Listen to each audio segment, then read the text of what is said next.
This is my 1994 Toyota Supra RZ that I've had for over 10 years, and today we're going to fix some issues that I've been having for the past 10 days. So far, we've cleaned the injectors in this car. For those who don't know what an injector is, injectors essentially give fuel to the engine when it is asked to do so.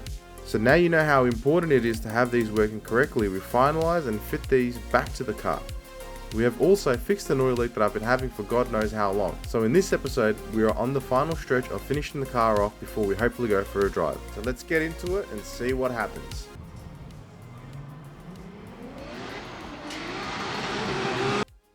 Boys, welcome back to the channel.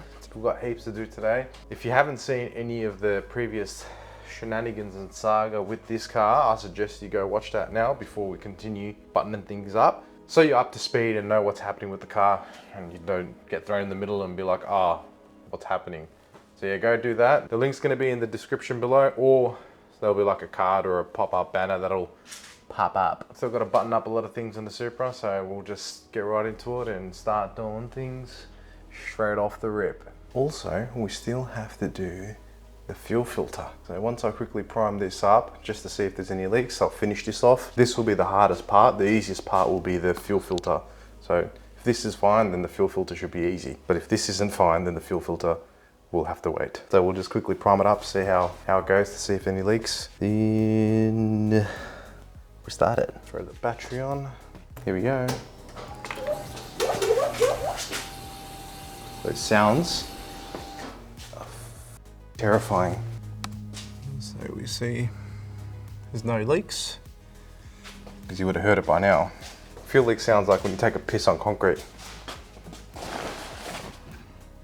We've got fuel pressure. I'll cycle it again just to make sure.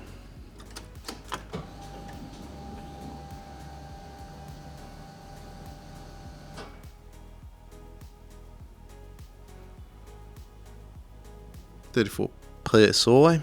Do a double check again.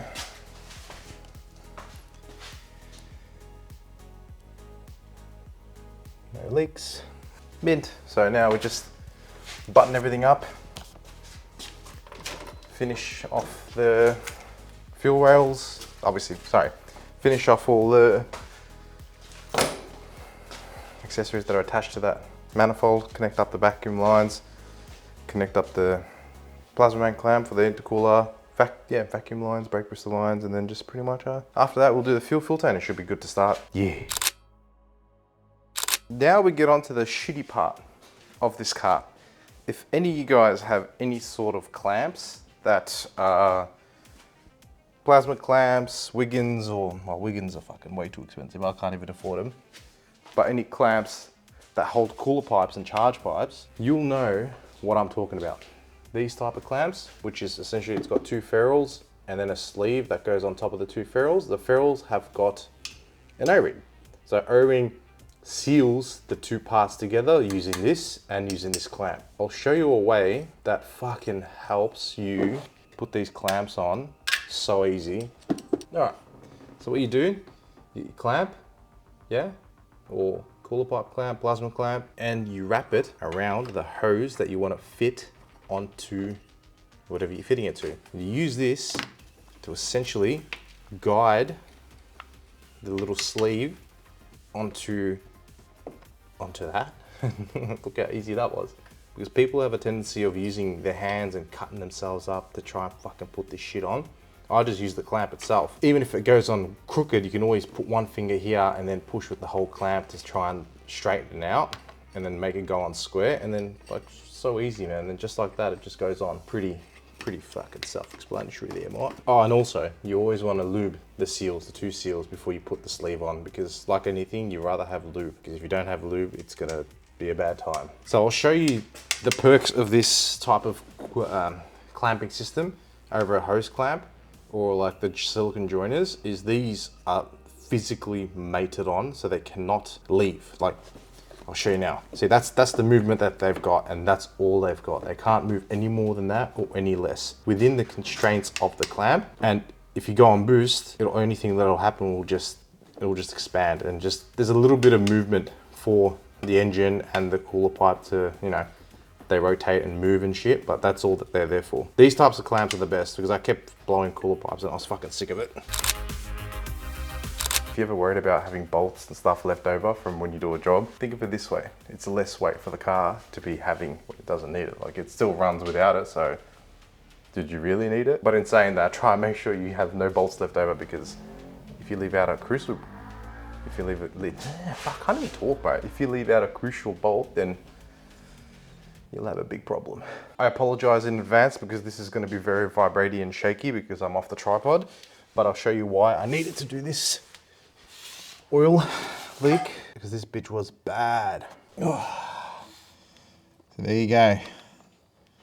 All the oil from this the fucking cam sensor pissed down everywhere, literally everywhere. Next step will be to replace this or clean it, the fuel filter, and then I'll have to degrease the fuck out of it.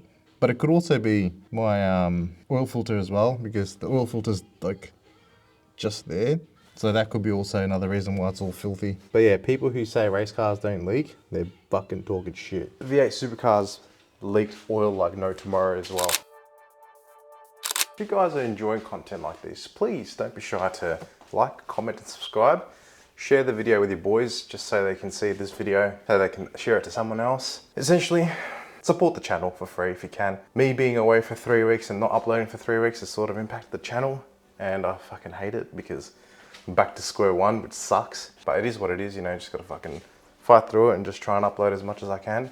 But yeah, if you want to support the channel, please don't be afraid to comment, subscribe, like, and share with the boys, because if you like this content, then your friends will like this content as well. So this is a fuel filter for, aftermarket fuel filter. This is what I run, just an Aeromotive, I think it's 100 micron fuel filter. There's two types of people in this world. People that hate this smell, which is E85, and people that love it. Guess which one am I? Oof, I don't have, this is the biggest fucking spanner I got and it's still not big enough. This is gonna be difficult. Guess I'll just have to manhandle the fuck out of this. All right, I'm gonna MacGyver the fuck out of this. I don't have another socket or shifter big enough, so if I can send it like this, should work. You'll see what I'm trying to do here. There we go. Well, that works. So what I'm trying to do is split the top, because the filter sits on the top of, well, obviously the filter sits in there, so I'm just trying to split it. Oh shit. Open the filter. Got a pressure spring, so it puts pressure on the actual filter and filter housing to keep it in there. Otherwise it wouldn't work. So it's a 100 micron filter. What you're looking for, especially in the 85, is you're looking for any sludge buildup. So see how there's a little bit of sludge here. So I don't know if the camera's gonna pick that up, but see how there's a little bit of sludge here? So you're trying to find that. Oh wait, that's not sludge, that's just damaged. Never mind. It's actually pretty clean, this filter. Like, it's fucking pretty clean. Sorry, next time around I'll probably buy a new one, just to keep it fresh. Another thing you could do is use brake cleaner and just spray the outside, try and get rid of any shit, and also spray on the inside as well. This is very clean, so I don't think there's gonna be anything wrong with it. If you've got an air blower, then blow the shit out of it as well, but I don't have an air blower, I don't have a compressor, so shaking it like this to get the shit out of it will work. See if there's any shit in here, which there isn't, but there is. That should be clean. Oop. Spray that, just to clean it out, wipe it down. Check at the other end as well, just to see if anything's, just something that catches your eye. That's all you're doing, you're just checking to see if there's any gunk buildup or if the tank's deteriorating, because if the tank's deteriorating, then this will catch all the shit as well. But it seems like it's pretty good. The tank's in a good condition as well. It's a plastic tank, so that probably helps as well. Then you just pretty much reverse the procedure, man. So grab a bit of lube. It's got an O-ring on the inside, so you lube that up. Otherwise, you pinch the ring and then you're fucked.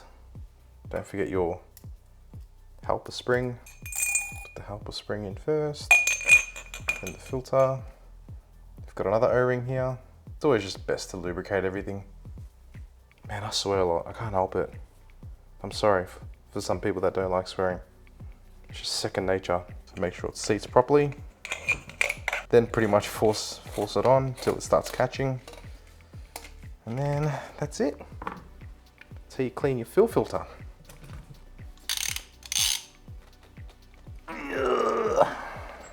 Done. Now I'll go throw it back in the car, and that's pretty much done for the car. So the car's pretty much ready to start now. Yeah, hopefully try and sneak in a drive. At least just one lap around the block, which will be good. And I think that's about it. Yeah, seal's done, injector's done, all the lines are in, everything's plumbed up, all the bolts are in, intake manifold's done, as in the plasma main clamps. Fuel filter's done now too, so that's good. Just got to clean the cut now. All right, yeah, I'll be back.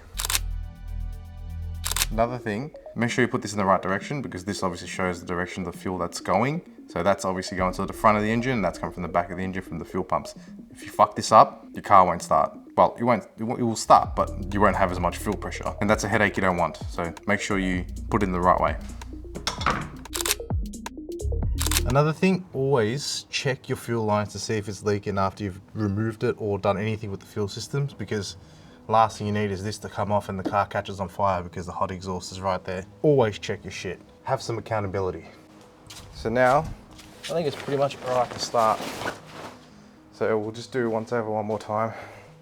Just to have a look at everything, just to see if everything's okay. Because you gotta check your work, man. You have to. Otherwise, it'll catch you out, and it'll catch you out in a bad way.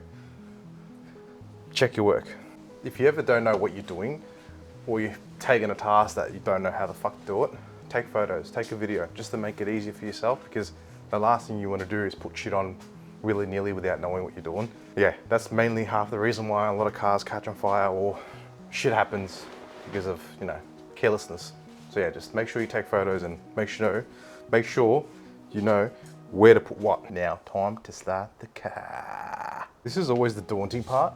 After you do some work and you have to start it, you're like, please start. So, fuck mate, it's so windy outside. Fucking hate this weather. All right, let's see if this girl starts. I've primed the fuel. You know what I might do as well? I might quickly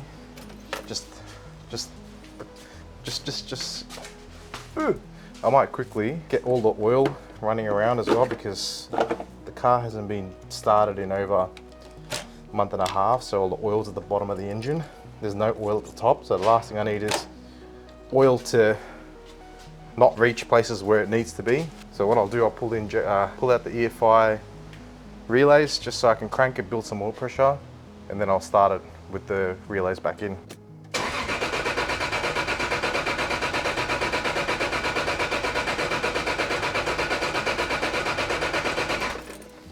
We'll do one more cycle for like 10 seconds, 5 to 10 seconds, just to make sure that the oil is reaching places.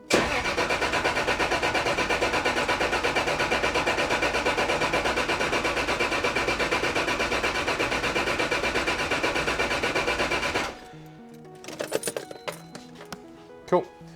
Now I'm happy. Oil's everywhere where it needs to be. I'll throw in the relays.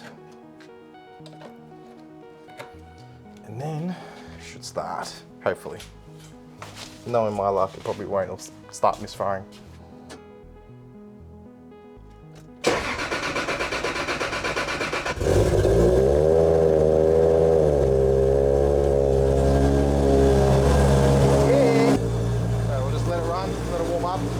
Get back to you guys.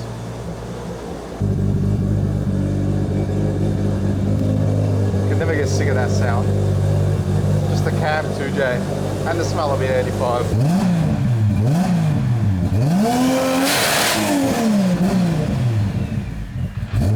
She's running. She's running beautifully. Hope you guys like that little two-step. The car's warm, don't get me wrong, so don't get upset at me, please. Okay, so good news and bad news. The car runs, but I think there's a vacuum leak,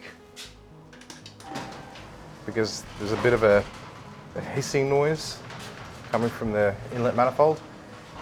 I hope it's not one of the injectors, because I think I need to get some brake cleaner tomorrow and to essentially spray where you think the leak might be. And what happens is the engine decides, like, once you spray the brake cleaner and the area where the vacuum leak is, it dies, the idle drops down.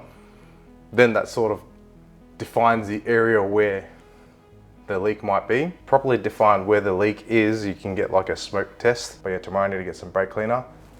Spray the area where I think the leak is. I got a feeling it's the injector O-ring. There's a little adapter that adapts it to the factory fuel rail. The factory intake manifold. And I think the seal isn't seating properly. So cars, it can never go to your plan. It can never, ever, ever go to your plan. But it is what it is. At least it runs. So that's the most important part. It runs, no fuel leaks, just an air leak. How fucked is this? I don't even live near the beach. And I've got sand on my car. It's everywhere. It's under the cover as well. Alright boys, so I found the vacuum leak. It was one of the injector seals.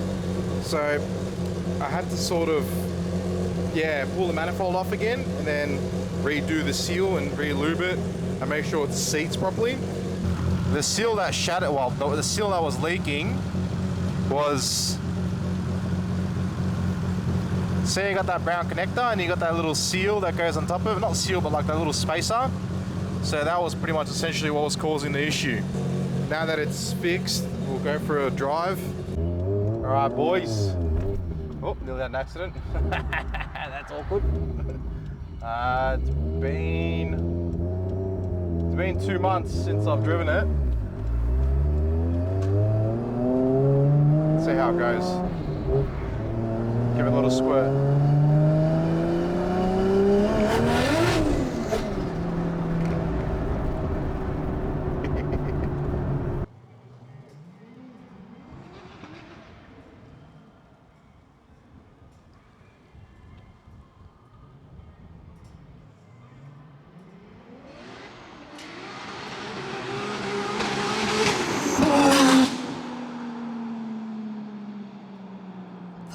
Fuck.